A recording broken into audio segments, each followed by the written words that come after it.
Halo, selamat pagi Tribuners. Anda kembali menyaksikan program Breaking News bersama saya Nurul Asari.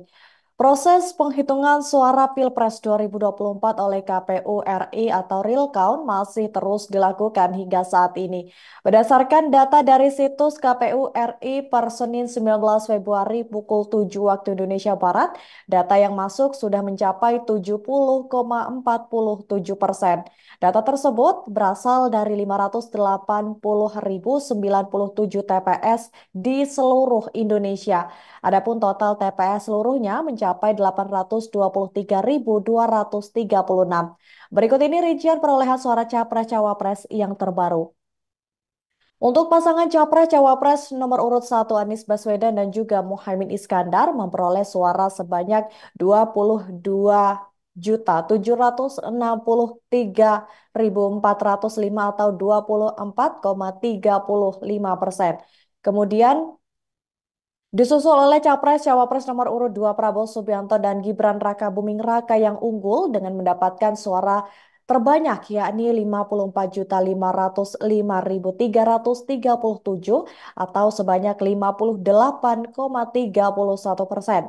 Sementara itu di posisi ketiga ada pasangan Ganjar Pranowo dan juga Mahfud MD dengan perolehan suara sebanyak 16.213.499 atau sekitar 17,34%.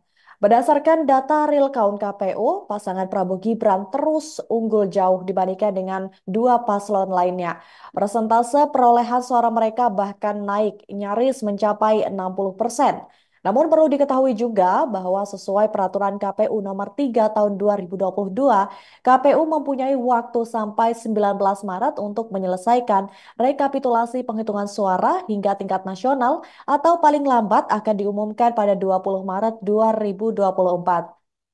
Penetapan hasil pemilu dilakukan paling lambat 3 hari setelah memperoleh surat pemberitahuan atau putusan dari Mahkamah Konstitusi, sehingga masyarakat nantinya baru akan mengetahui hasil akhirnya setelah tanggal yang ditentukan.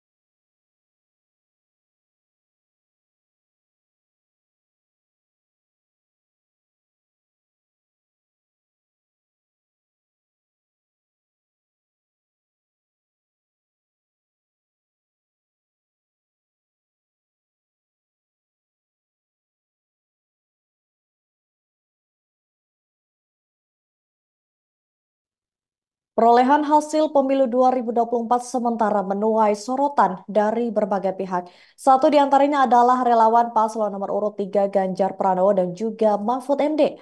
Mereka dikabarkan akan melakukan aksi demonstrasi ke kantor Badan Pengawas Pemilu atau Bawaslu pada hari ini, Senin 19 Februari 2024. Hal itu disampaikan oleh Ketua Umum Kompas GP Burhan Saidi saat konferensi pers di Jalan Brawijaya, Kebayoran Lama, Jakarta Selatan pada Minggu 18 Februari 2024. Dia mengatakan bahwa aksi tersebut akan dimulai pada hari ini pukul 10 waktu Indonesia Barat. Adapun alasan mereka melakukan aksi demonstrasi lantaran tak terima dengan hasil pemilu 2024. Mereka menilai proses pemilu kali ini penuh dengan kecurangan. Maka dari itu sejumlah relawan pun akan turun ke patung kuda untuk menyuarakan ketidakadilan. Sebelumnya sejumlah orang yang mengatasnamakan Forum Komunikasi Antar Relawan, Mahasiswa dan Masyarakat Sipil menyatakan penolakan atas hasil pemilu presiden dan wakil presiden yang digelar pada 14 Februari lalu.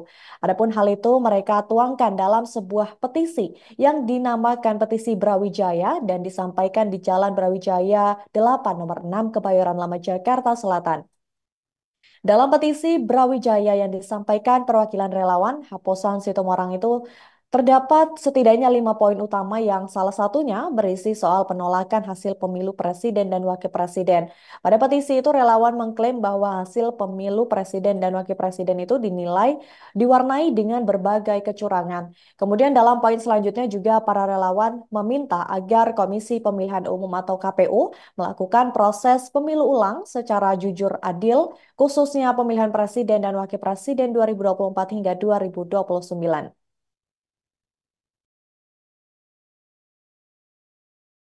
Salam sejahtera untuk kita semua.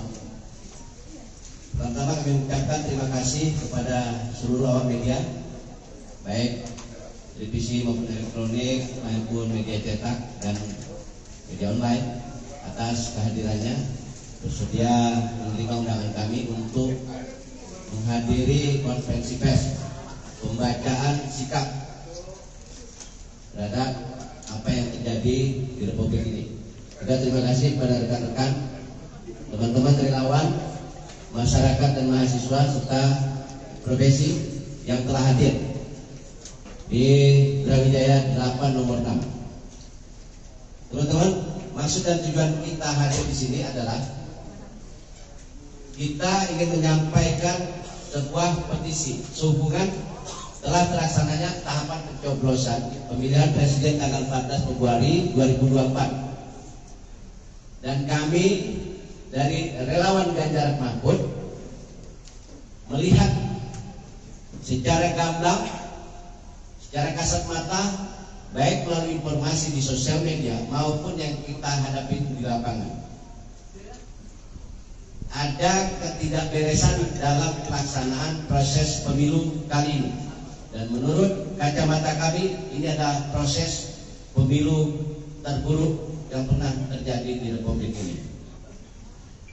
Menyikapi terhadap hal tersebut, maka saya Burhan Sedi, Ketua Umum Kompas GP, dan Kang Aposan dari Projo, kemudian Mas Kris dari Ganjaris, dan Bunda Milenial, dan ada juga Pak Erwin, dan teman-teman semua yang kita tadi panggilkan, ingin menyampaikan petisi agar petisi yang kami sampaikan itu sampai kepada penguasa, dan bila mana penguasa tidak menindaklanjuti, pesan ini sampai kepada rakyat, dan rakyat harus bergerak karena akan ada proses-proses yang terjadi. Bila mana ini kita biarkan, maka semua proses-proses pemilihan umum yang dilaksanakan berikutnya akan tidak baik-baik saja. Oleh karenanya, kita dengarkan petisi yang langsung akan disampaikan.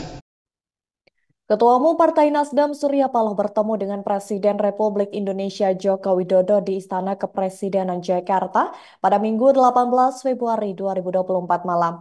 Pertemuan keduanya ini lantas memunculkan banyak spekulasi baru mengenai arah Partai Nasdem pasca pemilu 2024. Lantas, apa isi dari pertemuan kedua tokoh penting tersebut?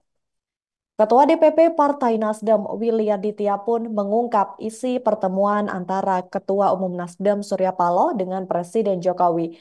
Adapun pertemuan itu dilakukan secara tertutup. Pertemuan itu bahkan berlangsung selama hampir 2 jam. Willy menyebut pertemuan tersebut membahas situasi politik kebangsaan, termasuk dinamika setelah pemilu 2024.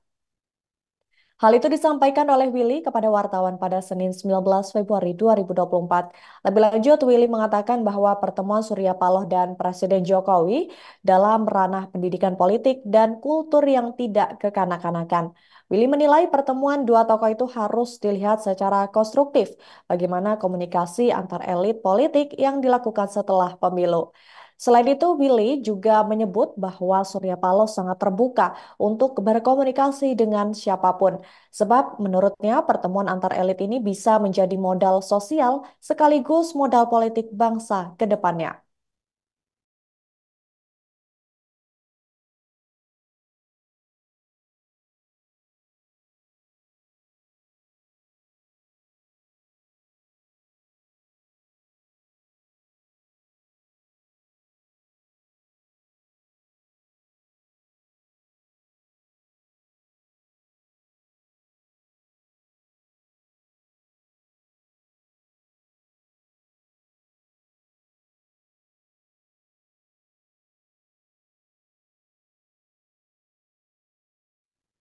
Demikian breaking news pada pagi hari ini. Saya Nurul Asari dan juga tim yang bertugas pamit undur diri. Terima kasih dan selamat pagi. Download Tribun X sekarang. Menghadirkan lokal menjadi Indonesia.